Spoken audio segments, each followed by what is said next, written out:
안녕하세요. 원종용 선교사입니다. 날마다 말씀과 함께 오늘은 욥기 22장 내가 만든 신이라는 제목으로 함께 은혜를 나누겠습니다. 욥기 전체적인 구조는 욥과 세 친구들 사이에 세 번에 걸친 변론과 그에 따른 반박 등으로 구성되어 있습니다. 오늘 세 친구의 대표격이라 할 수 있는 엘리바스는 욥을 향하여 마지막 포문을 엽니다. 지금까지 엘리바스를 비롯해 세 친구들의 주장에 대한 요점을 정리하면 그것은 인과응보의 교리였습니다. 이 교리는 욥이 죄악을 범해 이에 상하는 결과로 큰 고통을 당하고 있다는 주장입니다. 오늘도 엘리바스의 근본적인 논점은 항상 똑같습니다. 하나님의 심판은 욥이 죄에서 비롯된 결과라고 여전히 주장하고 있는 것입니다. 그의 결론은 철저하게 인과응보 교리에 근거해서 욥은 범죄로 인해 심판을 받고 있기에 지금이라도 회개한다면 회복할 것이라고 엘리바스는 역설하고 있습니다. 그러나 욥기 서두에서 지금까지 살펴보면 욥의 고통의 원인이 정작 그의 남다른 하나님 경외로 인한 것임을 우리는 잘 알고 있습니다. 이로 인해 욥은 하나님께 칭찬을 받았고 그것이 사탄의 참소를 자아냈습니다. 그럼에도 우리가 여전히 기억해야 할 것은 이 모든 일들이 저변에는 하나님께서 욥을 향한 분명한 계획을 갖고 계셨다는 사실입니다. 이는 욥기의 결론부에서 확인할 수 있습니다. 지금까지 욥과 세 친구들의 대화를 살펴보는 동안 우리가 발견한 것은 세 친구들의 논리와 주장 그 자체에는 아무런 문제가 없다는 사실입니다. 오히려 신앙에 대한 전통적 관점에서 그들은 옳은 이야기만 하고 있다는 사실입니다. 그러나 욥기 전체적인 맥락에서 친구들의 견해는 정당하지 못한 것으로 욥기 42장 7절에 나타났습니다. 여호와께서 대만 사람 엘리바스에게 이르시되 내가 너와 내 두 친구에게 노하나니 이는 너희가 나를 가리켜 말한 것이 내 종 욥 말같이 옳지 못함이니라.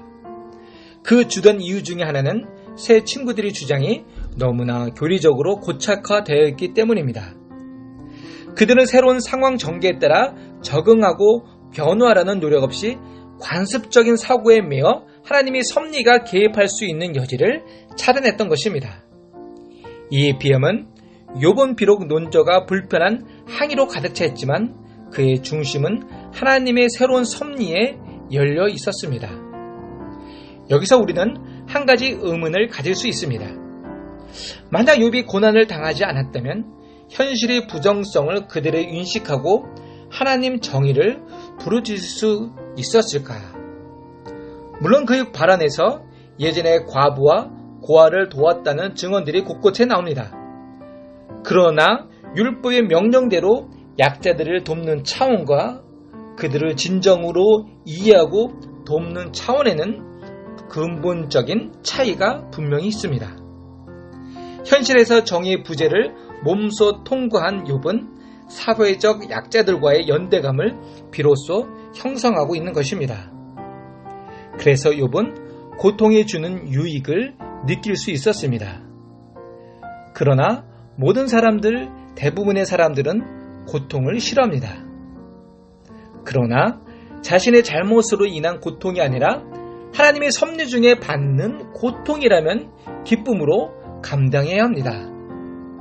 때로는 하나님께서 우리 주변에 둘러싸인 보호 울타리를 제거하실 수도 있습니다. 그렇게 하심으로 하나님께서 우리 삶의 경계를 확장시키려는 거룩한 의도가 있다는 것을 우리는 믿음의 눈으로 바라봐야 합니다. 기존의 세상적인 의지인 재물, 권력, 모든 보호 울타리가 허물어질 때 우리는 상처받기 쉬운 상황이 됩니다. 그때 우리는 고통의 현실에 그대로 노출된 채 상처를 받습니다. 하지만 바로 그 상황에서 현실을 직시하고 비로소 하나님에게 진지하게 나아갈 수 있는 것입니다. 우리가 변화하지 않고 감각이 없는 가장 큰 이유는 자신의 상처를 받지 않기 위해 자신 주변에 높은 울타리를 계속해서 둘러쌌기 때문입니다. 이것이 바로 내가 만든 우상입니다. 우리는 이 권력의 우상, 재물의 우상, 관계의 우상을 깨트려야 합니다. 우리는 재물, 타이틀, 사회적 신분 등 거칠애로 자신을 철저히 닫아놓고 있습니다. 그만큼 현실에는 자신이 자아와 현실 세계가 서로 진정으로 만나기에는 너무나도 높은 장벽을 스스로 보유하고 있습니다. 어쩌면 하나님은 그 울타리들을 허물어뜨릴 때가 있을 것입니다. 그래서 우리의 우상을 제거하시고 실체의 세계로 초청하실 것입니다. 일반적으로 우리는 우리의 삶의 경계들이 무너져 내릴 때, 우리의 우상들이 파괴될 때 고통을 경험하게 됩니다. 그러나 우리가 더없이 약한 존재로 설 때 하나님의 음성을 듣게 되고 마침내 그분의 섭리를 발견할 수 있습니다. 이것이 욥이 발견한 하나님의 나라입니다. 욥은 자기 중심의 세계에서 해방되어 비로소 하나님 나라의 큰 그림을 그릴 수 있게 되었습니다. 그는 하나님의 새로운 창조의 일꾼으로 또는 동역자로 응답받을 수 있었습니다. 욥기서 42장 5절에 보면 내가 주께 대하여 뒤로 듣기만 하였사옵더니 이제는 눈으로 주를 배움다라는 고백이 나올 수 있는 것입니다. 오늘 우리는 욥을 통해서 하나님께서 우리에게 말씀하시는 것은 우리의 모든 울타리를 허물어야 하나님은 욥처럼 갑자기 축복을 주신다는 것입니다.